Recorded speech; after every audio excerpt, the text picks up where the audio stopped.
বেয়াদব এবং খারাপ ছেলে বাবার কথা শুনে না, মায়ের কথা শুনে না। মা যদি বলে ডানে যা, ও যায় বামে। বাবা যদি বলে এই কাজ কর, ও উল্টা কাজ করে। এরকম সন্তান আছে না নাই? তাহলে এরকম সন্তান যাদের আছে, আপনাদের করণীয় কি? এবং ভবিষ্যতে আমাদের যে সমস্ত যুবকেরা বিবাহ করবেন, আপনাদের বাচ্চা কাচ্চা হবে, আপনাদের জন্য করণীয় কি? এই ঘটনার মধ্যে বিস্তারিত আসবে, আপনারা সবাই মনোযোগ দিয়ে একটু শুনবেন।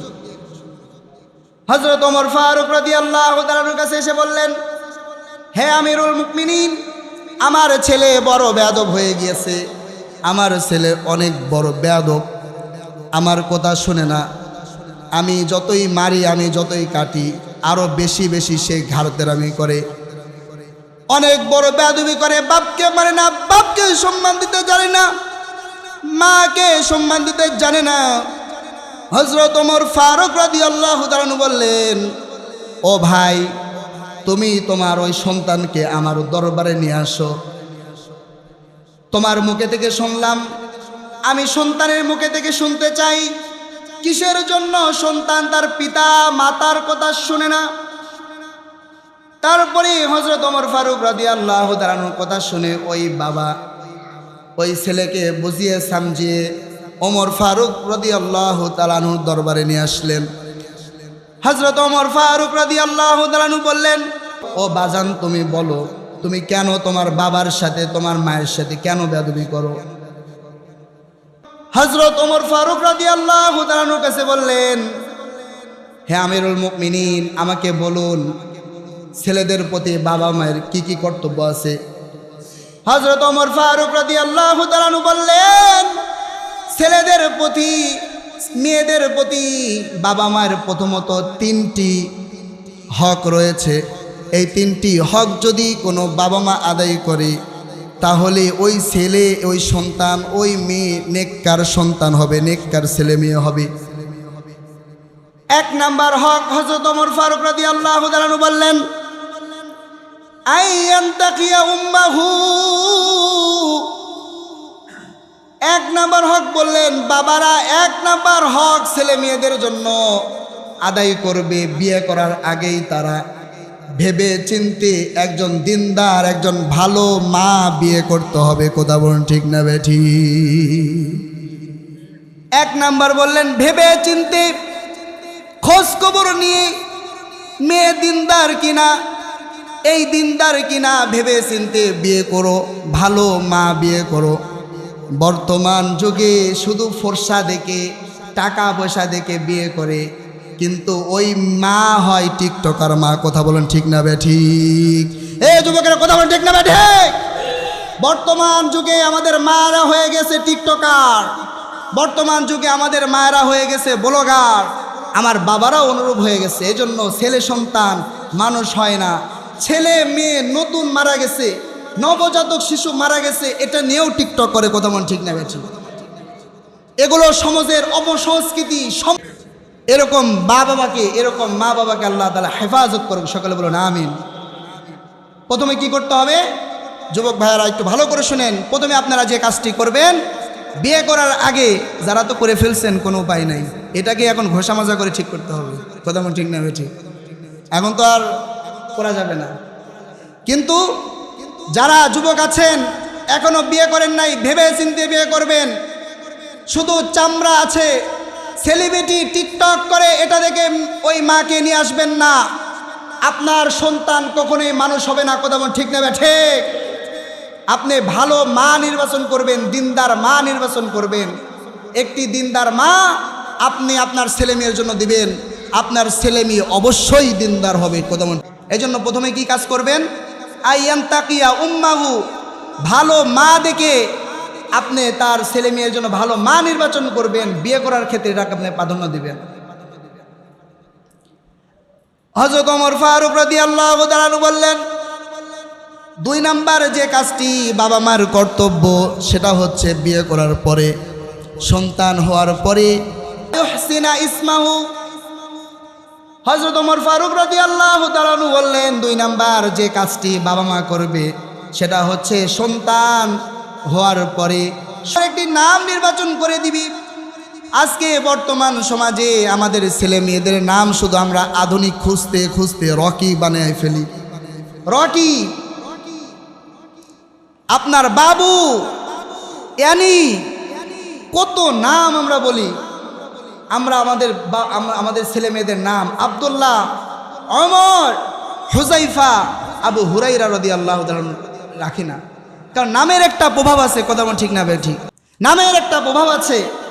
একবার হযরত আশরাফ আলী থানভী রহমাতুল্লাহি আলাইহির দরবারে এক ব্যক্তি আসছে, এসে বলে, হুজুর আমার ছেলেটা শুধু অসুস্থ থাকে, অসুস্থই থাকে, অসুস্থই থাকে, কখনো আর সুস্থতা হয় না। হযরত আশরাফ আলী থানভী রহমাতুল্লাহি আলাইহির কাছে যখন বাবা এটা বললেন, তখন বললেন, আপনার ছেলের নাম কি রেখেছেন? বললেন, হুজুর আমার ছেলের নাম রেখেছি মারিস। কি রেখেছি? মারিস। এই মারিস নামের অর্থ হচ্ছে অসুস্থ। তখন আশরাফ আলী থানভী রহমাতুল্লাহ আলাইহি বলেন, আপনার ছেলের নামই রাখছেন মারিস, তাহলে এই সুস্থ হবে কি করে? এই তো অসুস্থই থাকবে। তখন আশরাফ আলী থানভী রহমাতুল্লাহ আলাইহি নামকে পাল্টিয়ে দিয়ে নামকে রাখলেন সালিম। সালিম মানে নিরাপদ, সুস্থ, ভালো। এজন্য সেখান থেকে তারপরে থেকে এক সপ্তাহ পর থেকে সেই ছেলে সুস্থ হয়ে গেছে। সকলে বলুন সুবহানাল্লাহ। এজন্য নাম রাখতে হবে সুন্দর নাম, ইসলামিক সুন্দর নাম অনেক আছে। এগুলো আপনারা খুঁজে খুঁজে কোরআন হাদিস থেকে বের করে এবং হুজুরদেরকে খুঁজে হুজুরদেরকে বলবেন, আমার তো ছেলে হয়েছে, আমার তো মেয়ে হয়েছে, কি নাম রাখা যায় হুজুর? তখন হুজুর আপনাকে একটা সাজেস্ট করবে, তখন আপনি সেই নামটা রেখে দিবেন।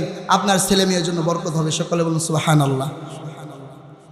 3 নাম্বার, পিতা মাতার জন্য 3 নাম্বারে যে হকটা, ছেলেদের প্রতি যে হকটা আদায় করবে, সেই হকটি হলো ওয়ায়ুআল্লিমুহুল কিতাবা। আপনার ছেলে সন্তান হওয়ার পরে আপনি এই কোরআনটা আপনার ছেলে মেয়েকে শিক্ষা দিতে হবে। সকলে বলুন সুবহানাল্লাহ। হযরত ওমর ফারুক রাদিয়াল্লাহু তাআলা বললেন, তুমি যদি তোমার সন্তানকে নেককার বানাতে চাও, তুমি যদি চাও তোমার সন্তান নেককার হোক, ভালো হোক, তাহলে তুমি তোমার সন্তানকে এই কোরআন শিক্ষা দিবে। সকলে বলুন সুবহানাল্লাহ।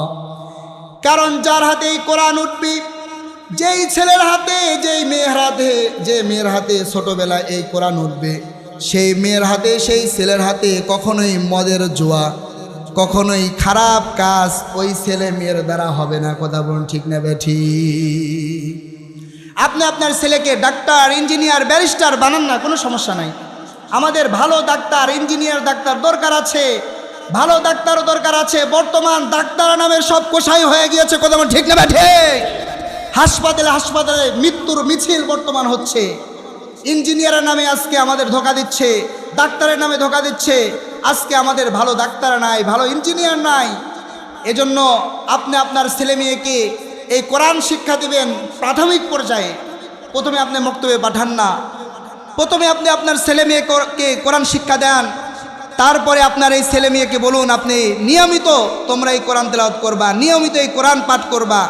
যখন আপনি আপনার ছেলে মেয়েকে এই কোরআন পাঠের আদেশ দিবেন, যখন এই কোরআন শিক্ষা দিবেন, তখন এই ছেলে বড় হয়ে চাঁদাবাজি করবে না। কথা বলুন ঠিক না বেঠিক? এই ছেলে কাউকে গালি দিবে না, কাউকে অন্যায়ভাবে হত্যা করবে না, কারো মাল অন্যায়ভাবে খাবে না। কথা বলুন ঠিক না বেঠিক? আর আপনি যখন আপনার ছেলে মেয়েকে কোরআন শিক্ষা দিবেন না, ফজরের পরে আপনি ইংলিশ মিডিয়ামে পাঠাবেন, তখন ইহুদি খ্রিস্টানের কালচারে, অপসংস্কৃতি তাকে এমন করে ধরবে, সে এই কোরআন ধরা বাদ দিয়ে সে একটু বড় হয়ে ঐশীর মতো হবে। কথা বলুন ঠিক না বেঠিক? ঐশী যেমন তার বাবা মাকে নিজে হত্যা করেছিল গুলি করে, এরকম ভয়াবহ পরিস্থিতি হবে। কথা বলুন ঠিক না বেঠিক? এখন বর্তমান যুগে সোশ্যাল মিডিয়াতে দেখা যায় অনেক সন্তান নেশা করে, অনেক সন্তান মাতাল হয়ে তার বাবাকে খুন করতেছে। কথা বলুন ঠিক না বেঠিক? আমাদের সাভারেই কয়েক মাস আগে আপনার নিউজ হয়েছিল, একটি মেয়ে তার বাবাকে ছুরি দিয়ে আঘাত করতেছে। কথা বলুন ঠিক না বেঠিক? এই জন্য হযরত ওমর ফারুক রাদিয়াল্লাহু তাআলা বললেন, তোমরা 3টি কাজ করবা। আপনারা সকলে বলুন, প্রথম নাম্বার কাজ কি? আয়ান তাকিয়া উম্মাহু। প্রথম নাম্বার কাজ হলো ছেলে মেয়ের জন্য ভালো মা নির্বাচন করতে হবে। দ্বিতীয় নাম্বার কাজ হলো ওয়ায়ুহসিনা ইসমাহু, সুন্দর একটি নাম রাখতে হবে। তৃতীয় নাম্বার কাজ হলো এই ছেলে মেয়েকে কোরআন শিক্ষা দিতে হবে। কথা বলুন ঠিক না ঠিক? আল্লাহ রাব্বুল আলামিন আমাদেরকে কবুল করো, সকলে বলুন আমিন। ভালো বাবা মা হওয়ার তৌফিক দান করো, সকলে বলুন আমিন। আল্লাহ রাব্বুল আলামিন